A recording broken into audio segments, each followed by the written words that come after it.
जी सुना तानी, अरे एगो बात कहे के बा। हाँ हाँ कहा, अरे कहा ना। एगो बात कही हम सुनी सुनिए बलम, मन घूमे के करता खा के कोहिल कसम। ए जी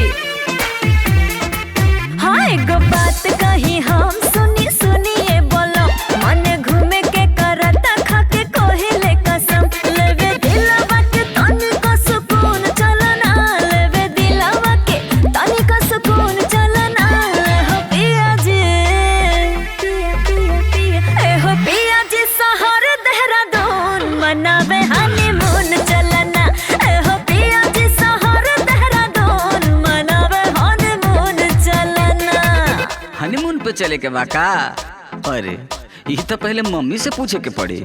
अच्छा ठीक बा।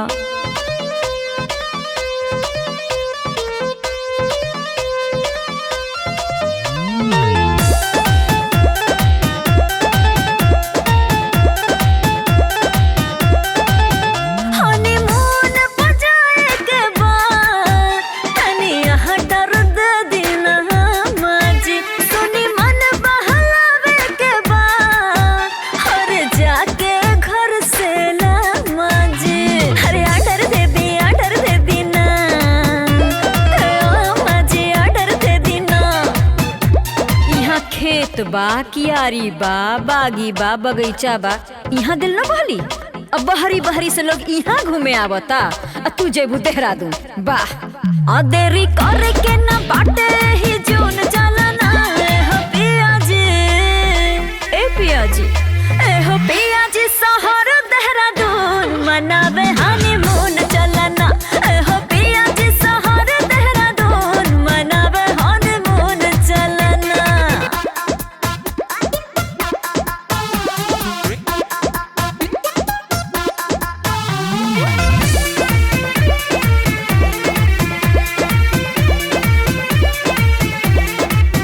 हनीमून पे जाता नी जा हमनी के दोनों परानी जी, कबले घर संभारी रहुआ ए बतिया हमरे मानी जी।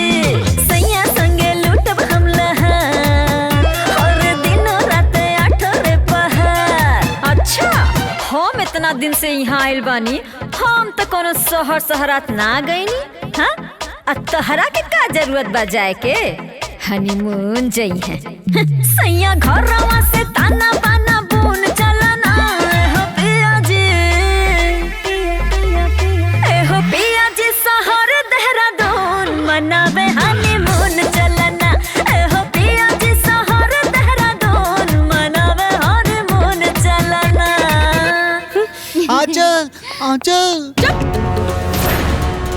हनीमून हनीमून लगेले बड़ुआ। ब्याह के 1.25 महीना बाद तक लड़की घर से बाहर ना निकले ले, तो नहीं सोच कैसे ले बाहर जाए के। अरे माई लेकिन ये सब बड़ी पुरान बात है, अब देख ला जमाना कितना बदल गई है। जाए ना जमाना नहीं के बदलल, तो हनी के मन बदल गइल बा। कहीं गैला के कोनो जरूरत नहीं खेले के जो एकरा के कमरा में जरूरत बा। हमनी के लव मैरिज केला के का मतलब हुई जब हमनी के हनीमून पे ही ना जाइब जा। हमनी के जाइब जा। हमनी के घर में ये सब ना चलेला, बुझाइल। एक बार हम मना कही देली ना तो ओकर मतलब ना होला। ए दुल्हन ई हनीमून का होला रे? दादी जी शादी के बाद लड़का लड़की एक के साथे घूमे जाला, ओकरे के हनीमून कहल जाला। अच्छा अच्छा बुझा गईल। जैसे हम तोरा दादाजी के साथे मंदिर गल रहनी है जा, अब तो हर सास भी मंदिर गल रहनी है। तू भी तो भोले बाबा के मंदिर गल रहलू है। अरे एकरा के काली मंदिर भेज दलो। हम काली माई के मंदिर ना जाए, हम परदेश जाए। आई हो दादा, अरे लव मैरिज का हनीमून तो बड़ा महंगा पड़ जाई। अरे आनंद अपने मेहरारू के समझावत करने के मुंह में दही जमा के खड़ा काहे हुआ? काहे कि जाए के मना तो हमरो है, और राव लोग जाए दी ना हम दोनों के। एकदम बौराई गलवा का। ए हर माई मना करती हर बाबूजी मना करत हुन, तोनो पे तू जिद पे अड़ल हुआ। जीत नहीं की करत हमनी के, जाए दी लोग ना। बस अब हम एक शब्द और ना सुनब। कल एक चूल्हा छुआई के रस्म है, लेके जाए रखे कमरा में। हे माई लेकिन हम अरे बोली ना लेके जाओ। चला चला हाँ चल। यार राउत माई हमारी को बात नहीं सुनत। माई एकरा तो गुने सहूरने के ऊपर से घमंड इतना बा। रवो चिंता काहे करता नहीं बाबूनी? अम्मा जी बाड़ी ना सब सिखा दी है। अब हमके चुल्हानी में काम बा, जाता नहीं।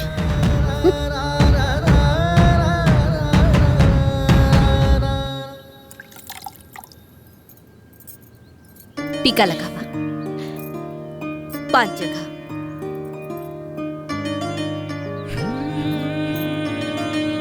अब फूल चढ़ावा, अच्छत दिया दिखा।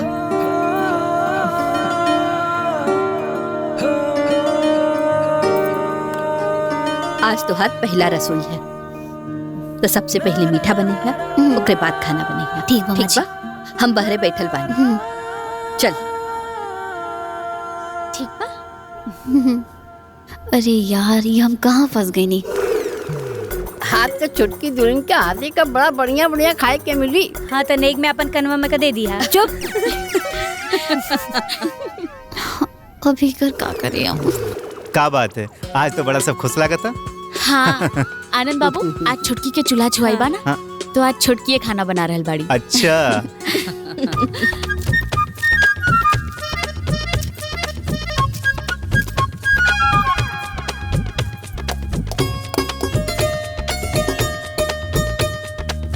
आवा बैठा। अरे खाना वाना बनल की ना? पता ना बनल बाकी ना, हमनियो बैठ के इंतजारे करतानी।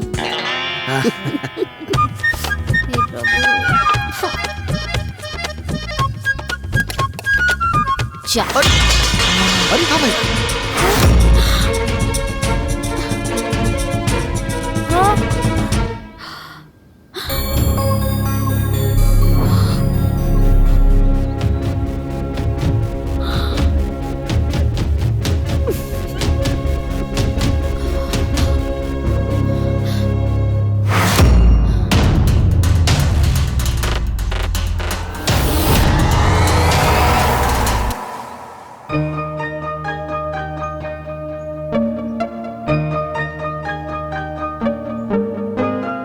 कैसन बनल है अम्मा जी? तनी चख के बताई ना। आज हमार पहला रसोई है, तो अगर कुछ कमी हो गई होगी तो माफ कर दिया।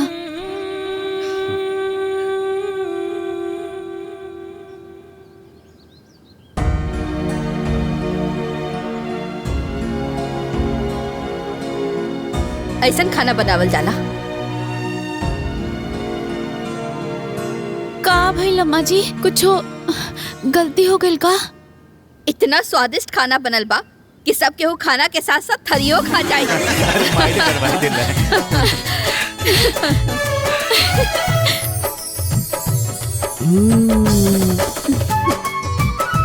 बड़ा लाजवाब खीर बनैले बड़ो दुल्हन। साक्षात अन्नपूर्णा हमरे घर में आयल बानी। अरे सब कोई हंसत रह जाई का, खाना खाई ना, बहुत स्वादिष्ट बनल बा। अम्मा जी कुछ याद आवता?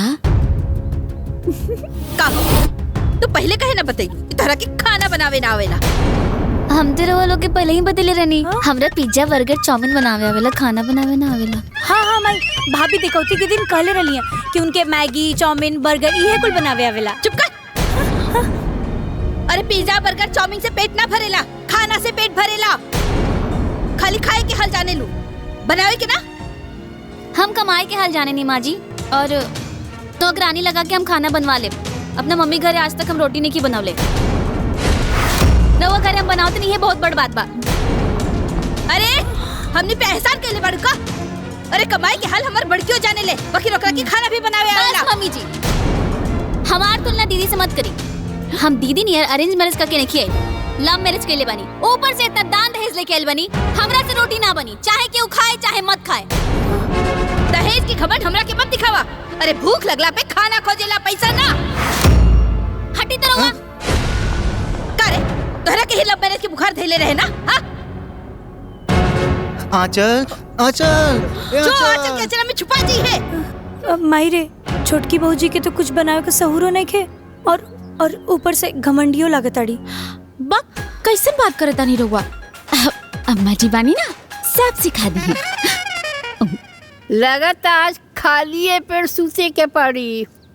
ना दादी जी, हम बानी ना, हम बना देता नहीं खाना, बस आधा घंटा रुक जाए। अरे तू तो हमरे घर का अन्नपूर्णा हो। जा तू नहीं, जल्दी से बना के ले आवा। ये दादी आ तो के लव मैरिज की कहानी सुनाई है। सुना हुआ तेरा लव मैरिज का? ना बाबू, हमरा के ना सुने के बा। अरे लव मैरिज तो हम अपने आंखों तरे देखतानी। वो तो सही बात, देखता है कौन महल चलो।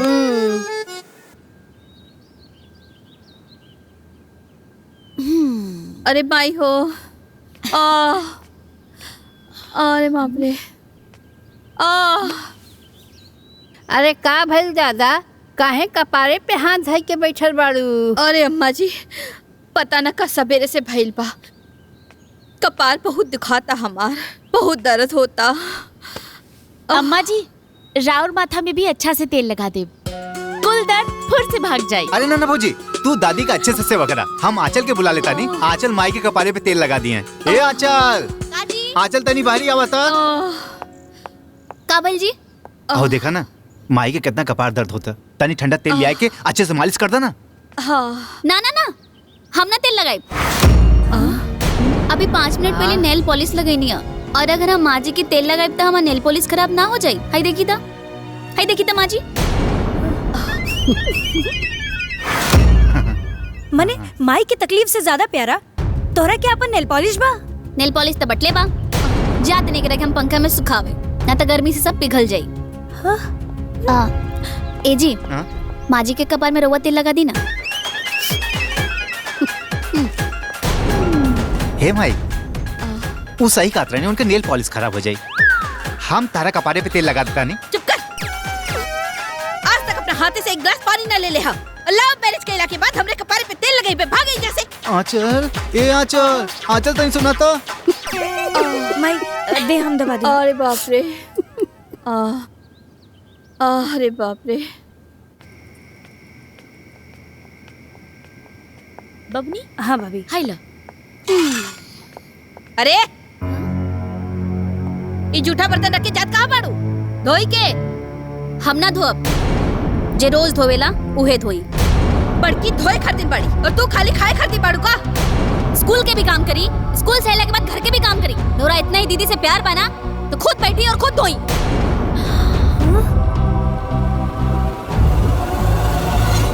इतना बर्तन जुठिया पड़ल बा। हम सब बर्तन धो दे मम्मा जी, रवा जाई, आराम करी। कुछ याद आवता काम माँ जी? का हो? तोहरा लाज शरम नहीं के का? तो हमरा के बोला तारू बर्तन धोए खातिर? रवा बात के बतंगड़ बनावती नहीं मम्मी जी। हमरा आवे से पहले भी दीदी घर के पूरा बर्तन धोत रही। अगर हमार धो देम तो का घट जाई? अरे तोरा आवे से पहले बड़की घर के अकेली पतो रहे, ऐसे करत रहे। अब तू भी बाड़ू तो मिल बांट के काम करे के पड़ी। घर में 2 ठे पतो हैं तो दोनों के मिल के काम करे के हो। अरे सुबह खाना खाते किचकिच करनी, अभी बर्तन धोए खाते किचकिच करता नहीं। हमरा से ये सब ना हुई। आज से पहले हम अपना घर में को काम तक नहीं कैले, और यहाँ भी ना करब।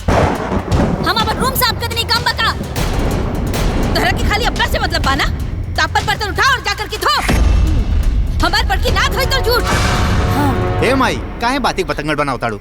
अरे भौजी, हमारो पूजा का जूठ बर्तन धोएली कि ना धोएली? इनकर अगर धुल दी है तो का घट जाई? घट जाए, बहुत कुछ घट जाए। पारुल जेठानी है, अगर जेठानी के बर्ताव ना करती ना तो उन्हें कदा सर पे चढ़ के नाचे मत। सुन, तो हूँ होश में रहो। अपने मेहरारू के चक्कर में जौन पिटर पिटर बोले थे ना, कम बोल और उनसे कदे मनमानी मत करे। बर्तन अब इहा धोई है। ये मर्दवा, तू तो जिद का बात करता रहो। जिद के बाद अब होई, जब तोर मेहरारू जिद बा तो हमरो जिद बा। बर्तन धोई तो उहे धोई। अब हमार मेहरारू बर्तन ना धोई। अब चौके मधु बर्तन धोआ के दिखावे। बस। अरे जा दाल भात खा के सुता, काम न काज के। आई को बर्तन खातिर रवा दोनों भाई लड़ाई करता नहीं। हम धोते तानी बर्तन। रवा लोग जाई। तू काहे धोबू? अरे एकरो के भीतर जिम्मेदारी के एहसास होके चाहिए ना। हाँ अम्मा जी, जिम्मेदारी के एहसास एक दिन में ना होला। बाहरी लोग सुनी तो का कही, सब जगह बदनामी हुई हमनी के। हम धो दे बर्तन, रवा लोग जाई, आराम करी जाई। पारुल तू काहे ना समझो तू बात के? रउआ समझी ना जी, मौका के नजाकत के समझी। जाई सुती। देखा देख लो के